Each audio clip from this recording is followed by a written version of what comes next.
Alright, it's been a while since I've done a fossil video.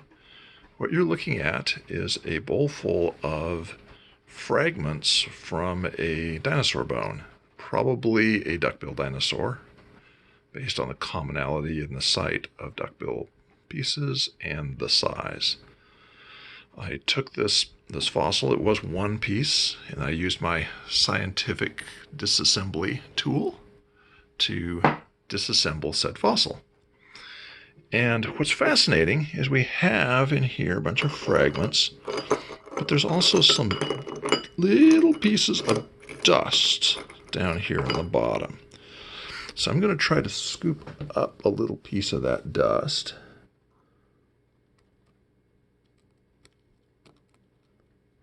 If I got any in there, that may not be a good way to do it. I don't think I got any.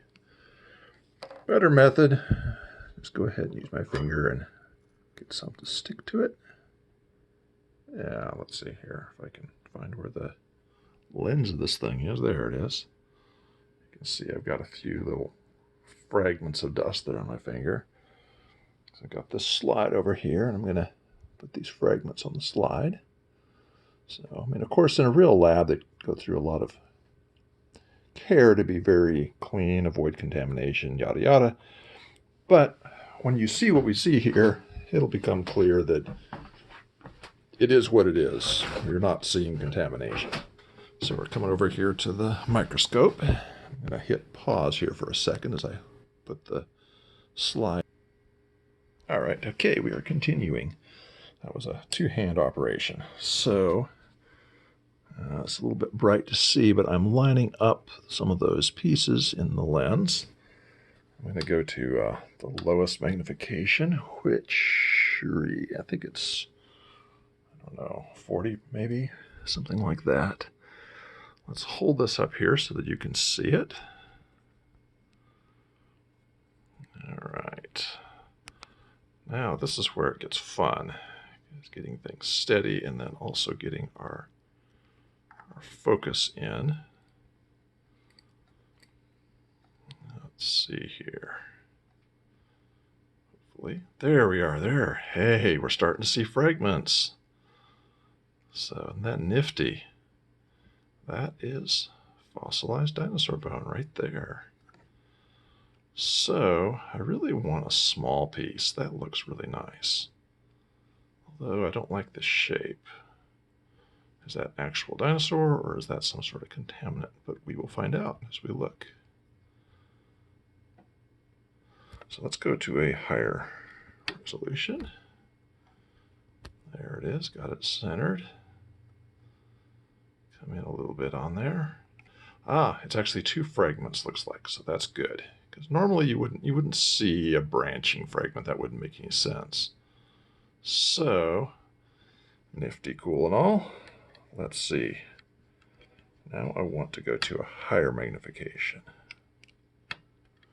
That, unfortunately, the lens itself pushed some of the fragments aside, so the bigger ones. Let's come out a little bit. There's that one. Yeah, okay. I'm going to hit pause on here and get this into view. It's a little bit tougher now that we're higher magnification. All right, glad I did that. This is a beautiful, beautiful piece. This is a different fragment from one we were looking at before. But you can see there's these little tiny black spots that are all over this specimen that are kind of elongated horizontally. I'm going to try to zoom in with a higher resolution, higher magnification, and let's look at those more closely.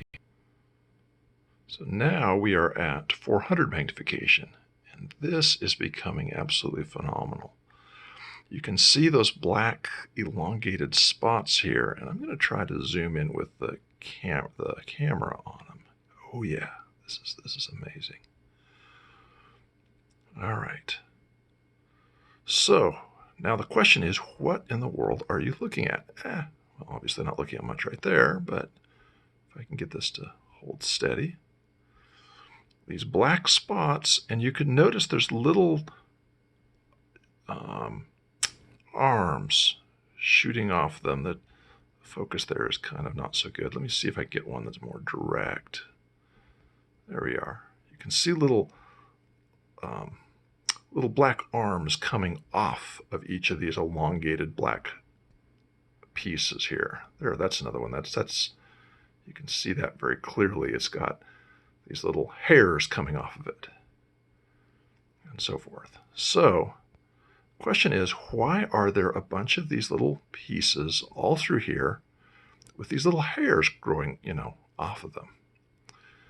Well, what these are is they're called osteocytes, and they are the cells that form the bone. So those cells get laid into place, and then those little arms are involved in the deposit of the calcium to form the bone. And then the bone forms around them and seals those osteocytes in place, and they stay there. And what's happened is that when this thing fossilized, those osteocytes are still there, and it fossilized. And so you can see these are actual cells of the dinosaur that are fossilized. Now, I took a sample of this bone and dissolved it, hoping that these were not fossilized osteocytes. But unfortunately, when I looked in the residue, there was no osteocytes. Sometimes they have been discovered non-fossilized.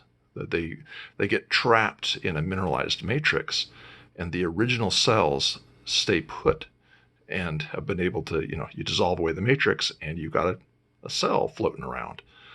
These have broken down, and they're not. These are simply fossilized. There may be some proteins in these. I don't know. Need further exploration to do that. But I think it's just so cool to be looking at fossilized cells from a duckbill dinosaur. I hope you all enjoy this.